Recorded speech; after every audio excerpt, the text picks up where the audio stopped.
قال الثلث والثلث كثير إن نفقتك من مالك لك صدقة وإن نفقتك على عيالك لك صدقة وإن نفقتك على أهلك لك صدقة وإنك أن تدع أهلك بعيش أو قال بخير خير من أن تدعهم يتكففون الناس.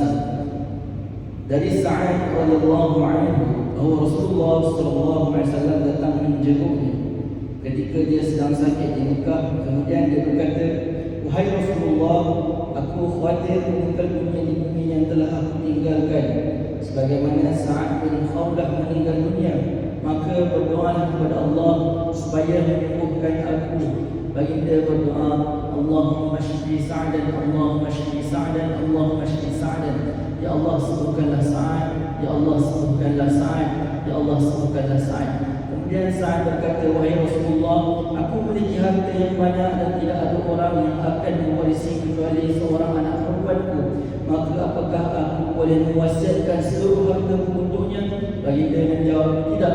Sa'ad bertanya lagi, "Atau aku wasiatkan 2/3-nya?" Baginda menjawab, "Tidak." Sa'ad bertanya lagi, "Atau aku wasiatkan setengahnya?" Baginda menjawab, "Tidak." Sa'ad bertanya lagi, "Aku wasiatkan 1/3-nya?"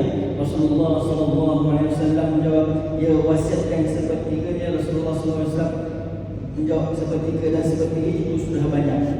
Sesungguhnya nafkah untuk pribadimu dan hartamu adalah sedekah. Sesungguhnya nafkahmu yang kamu berikan kepada keluargamu adalah sedekah bagimu. Sesungguhnya nafkahmu yang kamu berikan kepada istrimu adalah sedekah bagimu. Dan sesungguhnya jika kamu meninggalkan keluargamu dengan penghidupan atau dalam riwayat lain bagi berkata dengan kecukupan adalah lebih baik daripada kamu meninggalkan mereka dalam keadaan meminta-minta kepada manusia. Hadis riwayat antara adab apabila menziarahi orang yang sakit ialah mendoakan kesembuhan penyakitnya, paling kurang dengan doa ini, dengan disebut namanya di hujung doa ini, Allahumma shfi. Antara adab dan tuntutan kepada orang yang sakit ialah membuat wasiat. Dari Anas bin Malik radhiyallahu anhu, Rasulullah SAW bersabda, orang yang dihalang dari kebaikan ialah orang yang enggan mengeluarkan wasiat. Hadis riwayat Ibnu Majah. Membuat wasiat harta yang dimiliki tidak boleh melebihi 1/3. 2/3 daripada harta yang dimiliki boleh ditinggalkan sebagai harta faraid kepada ahli keluarga. Meninggalkan harta yang mencukupi kepada ahli keluarga yang ditinggalkan adalah lebih baik agar mereka tidak menjadi peminta sedekah. InsyaAllah tuan-tuan dan puan-puan, kita dengar